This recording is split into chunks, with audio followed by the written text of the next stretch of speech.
Okay,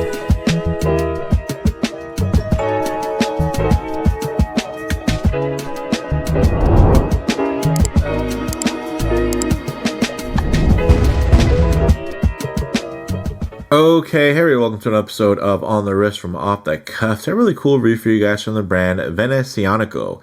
They're an Italian brand founded in 2017, and they're actually rebranded from a 2015 brand that was actually much harder to pronounce. So with the new rebranding comes a slightly easier name to pronounce, which is great. And there were some growing pains along the way with some of their previous models, but the brand has really made an effort to earn its way back into the enthusiast market and have really bounced back. In terms of the type of watch, guys, this would fall under that everyday watch category. Some key characteristics and design language, you're looking for something within this space. Of course, you're going to want to be looking for something with a versatile blend of both sporty and dressy attributes. Here you see something that is, quite sporty and dressy at the same time. This is their Arsenale 40, and it's inspired by the ancient shipyard Arsenale in Venice, and its ultra thin 9mm profile and superbly finished integrated bracelet frame its gorgeous vertical Cotes de Genève dial. And while it exudes, of course, a Genta-esque aesthetic, the bezel and handset definitely give off clear Parmigiani Tonda PF inspired looks. This goes for $800 direct via pre-order for November 15th shipping of this year, and this was sent in by Venezianico for this review. So big shout out to them for sending this piece in so that I can share my thoughts with you guys.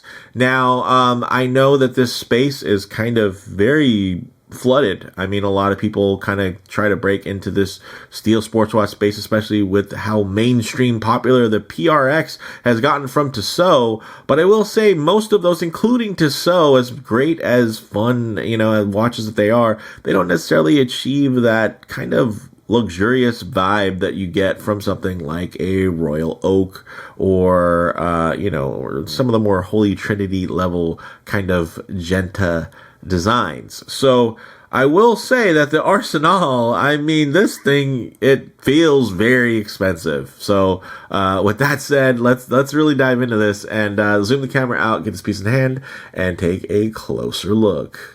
Okay, guys. Now, actually, one thing to first note, there's a lot of body in this bracelet. So this doesn't do a flat lay. It pretty much holds itself up.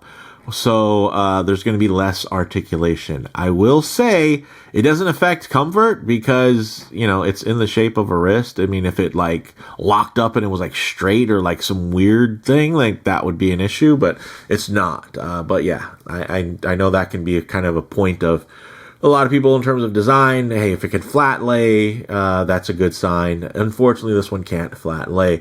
But look at this thing. It's gorgeous, and they didn't ask me to check this one out. I asked them. I was like, "Hey, can I check that one out? If you guys have any review samples floating around, I would love to get a hands-on." Because when I saw this, I was just impressed. And I recently reviewed. I don't know, a couple weeks ago, I reviewed one of their divers, one of their more modern ones, and I was impressed by the build quality. It wasn't Tudor or anything like that, but it was good, especially, considering the price point. So I thought to myself, hey, around $800, this thing looks pretty solid. So I just want to go ahead and look at it. Look at this thing. Of course, guys, this is being recorded in a dark studio. The only lights in the room right now are off to the left and right of the studio, little LED panels, and the rest of everything's dark. The camera lens is dark, so it's reflecting off of a dark room in a dark, so it's not reflecting off the lights themselves, it's reflecting off of darkness. So don't let that deter you and think that, this isn't going to be legible enough. It's just because the hands are reflecting off of, again, a black lens or a dark room. That's not how it is in real life, right? There's atmosphere where you're at. And if you're in a room that's lit, then chances are it's going to be fully lit, and it's not just going to be some small kind of random lighting. So now that that's out of the way, let's get into the dimensions here. 40 millimeters in diameter, which is larger than I would prefer, but it's a slippery slope, because once these get smaller, because of the tapers on the bracelet, they can feel really too small very fast. So I actually like this 40 millimeter scale for this, because I feel like the proportions are nice. If they could get it to like a 38, 39, I think that would be a little bit more of a sweet spot. But I would, of course, be weary about how much they scale down the taper on the bracelet, because you still want a nice taper, but you don't want it to taper down so much to where it feels flimsy, or even, dare I say, specifically made for women. So yeah, not that I believe in, gendered specific watches, but yeah, something you can tell when a watch is made specifically to be worn small and petite. I would prefer somewhere in the middle, a little bit more dialed in, refined, but at this current layout, I think it looks really good. 40 millimeters diameter, really thin at just 9 millimeters, and that's including the crystal. I think without the crystal, it's like 8.95 or something like that, but yeah, I'm including the crystal.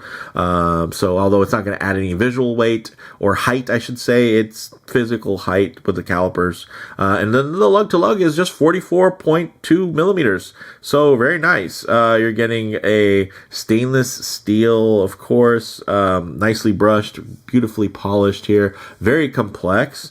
And yeah, it looks good. The sapphire is nice and flat. And it does have an inner AR coating like you would expect. It has a screw down crown. Screw down, I wasn't expecting that, because it only has 50 meters of water resistance, but I guess I'm feeling more confident about that 50 meters, which is cool. And then in terms of the bezel, that's another one of the details in terms of kind of that Parmigiani look. It definitely has that kind of sloped coin edge to that fixed bezel, and it looks good. And the handset also, very Parmigiani-esque. The cool thing here that I thought was very interesting, of course, was the omission of a seconds hand. And I love a good sweeping seconds hand here, guys, but the cool thing is they used a really different movement that I didn't even know existed. It's a Miota 9029. So it's a two-hand unit. Like, they didn't just pop off the seconds hand. This is made specifically for two-hand models. And with that shorter hand stack, it actually enables for a thinner case profile. So I like that was very deliberate. They said, hey, let's make it thin. Let's make it extra thin. So they didn't just remove a feature, right? And you still get stuck with the weight or say the thickness of a taller hand stack. Like, they gave you a really thin watch. And I think that's cool. Would I have preferred it with a seconds hand? I don't know, maybe, but this looks really cool. So I'm kind of torn on it, but let me know down in the comments. It does have the full 60-minute outer track, so a seconds hand would have been good. It does a hacking movement, so you could still got some use out of that, even if visually it wasn't the most exciting thing. But I don't know if it would have detoured too much, but I do, I kind of understand with the Côte de Genève, the vertical striping that's done on the front. You don't necessarily want it to be super busy.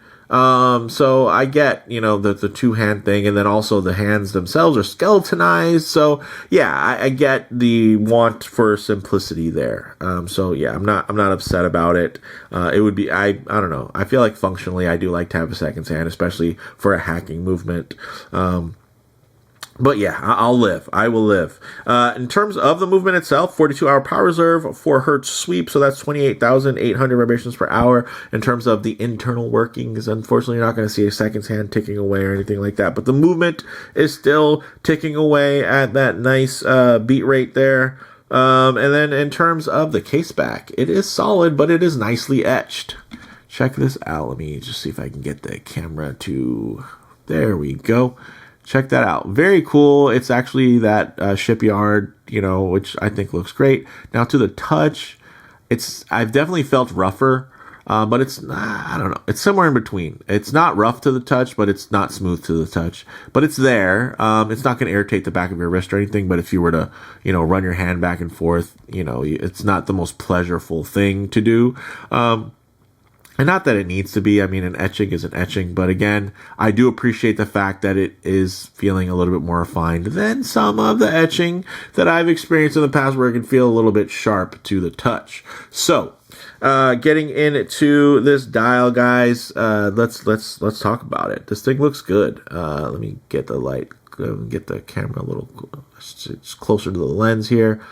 Let's really breathe that in. So really cool. Côte de Genève finishing. You're getting the applied indices, applied logo, which is very handsome. Polished skeletonized hands. There's no loom to speak of, so that's kind of a bummer, but I get it. It doesn't really go with that. I mean, even the watches that this is, homaging don't have loom, so it makes sense.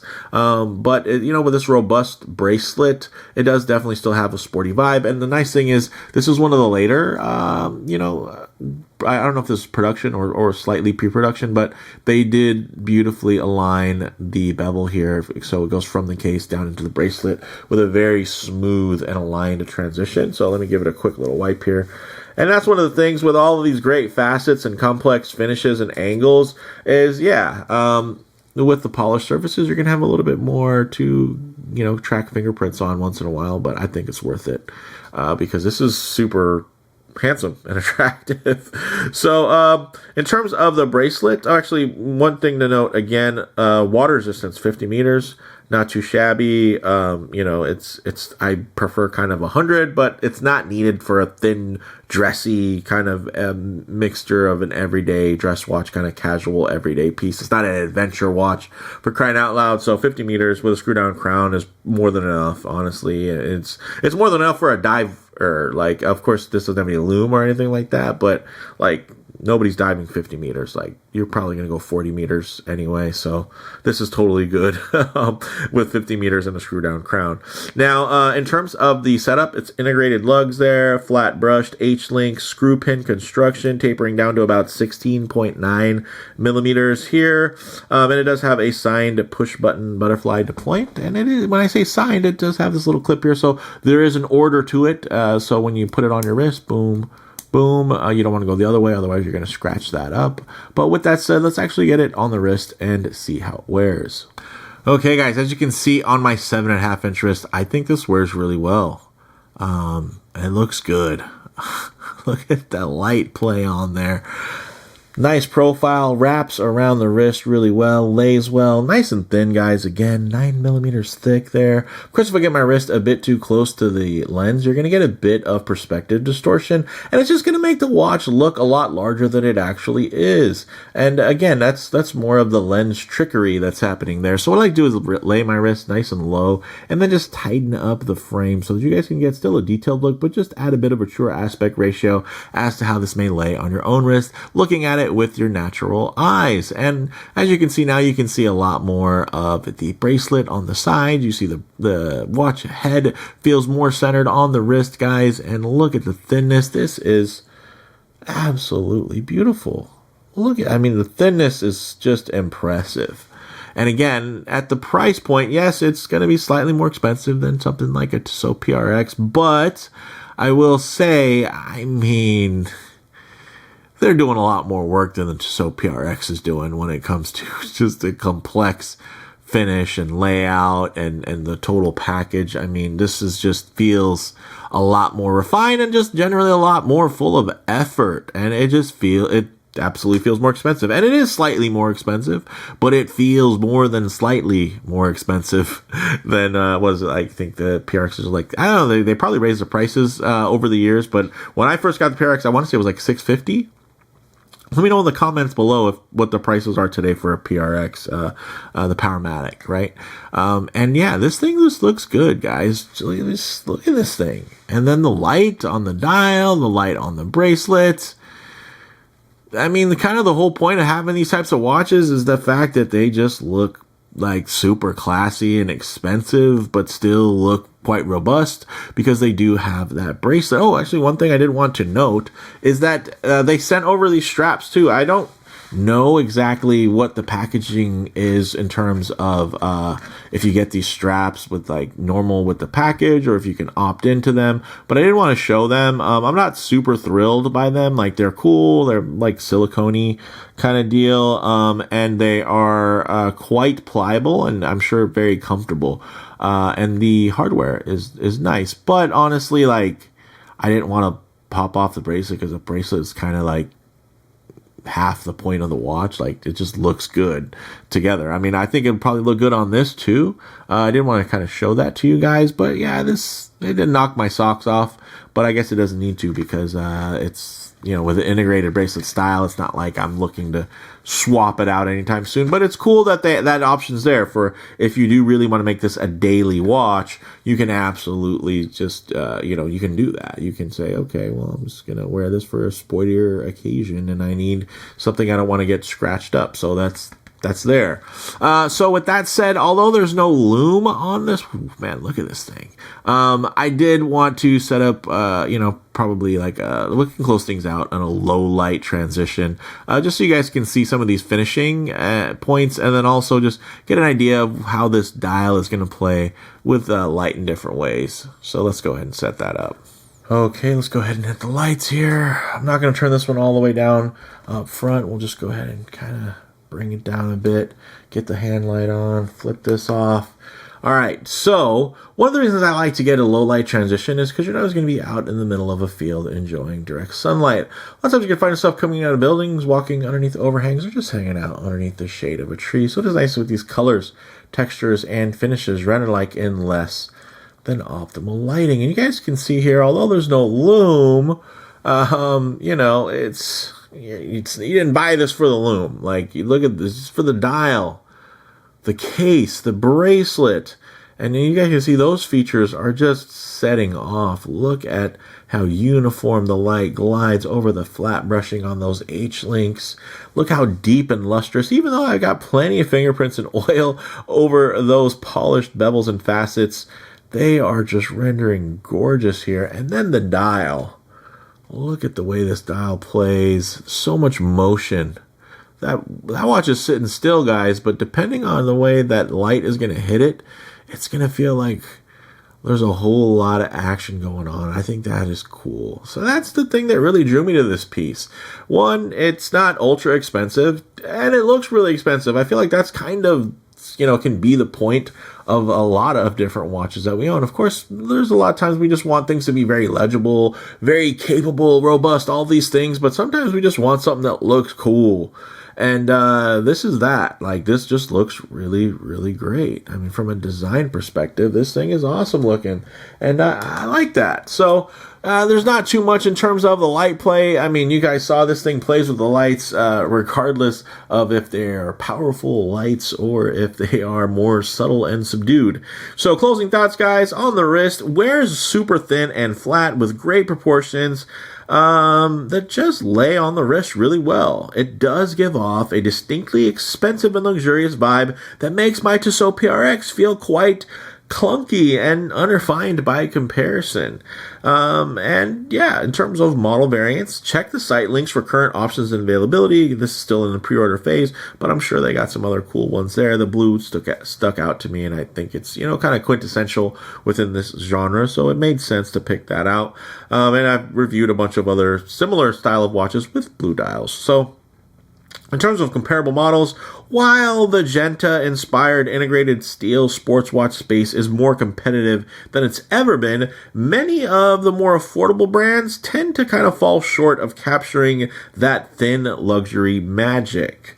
The Arsenale 40 compares well against my $1,250 Swiss Made Titoni Impetus in that way. While not quite as refined in terms of fit and finish, it does offer, you know, an experience that feels quite elevated and, dare I say, luxurious. So for me, guys, bottom line, the thin mechanical profile and complex level of finishes really sell this one. you know, you really get something that truly looks and feels more expensive than it is. These types of watches are a great complement to any kind of traditionally sports-heavy collections like my own, because you still get that robust steel bracelet, but at an elevated in an elevated package that adds a lot of refinement that you normally just wouldn't find in pieces with a larger emphasis on function over form. So yeah, I think this one is cool. It's different, and yeah, it does it. Like, this is a cool one, guys. But let me know what you think down in the comments below. I know these watches aren't for everyone, but there's also people who literally collect nothing but these types of watches, and different variations, you know. And these, like the Genta, steel sports watch is like the new Rolex sub. There's just so many different homages and variations of homages. Some are just, tweak this, tweak that, but remix. And then there's some that just want to recapture that feeling without actually, having a lot of the same feature sets. They still want it to be as capable, but yeah, this is absolutely as capable as any other, type of watch like this on the market. But I think design-wise, I think execution-wise, it's impressive. And again, it's not like luxury. I'm not saying this watch feels like it cost 10 grand, guys, but it doesn't feel like it costs $800. Like, this could easily, like, if this was from a mainstream brand, like, I could, maybe it's slightly sharper, but I mean, that's also the design. So it's tough. I struggle with that, but I feel like this could be something that, double the price, $1,600, with a different brand name, or even just a brand that was an independent brand that was just, you were used to paying that much for it. I feel like nobody would be complaining about the fit, the finish, the case, the bracelet, the dial. You might complain about the movement choice for the price, but in terms of like the more tangible things, this is just, it's well put together, and that's kind of what you look for in a piece like this. Something that's impressive the more you kind of zoom into it. So let me know what you all think down in the comments below. If you like the video, please do a like. And if you haven't already, please subscribe for more content just like this. Thanks, guys.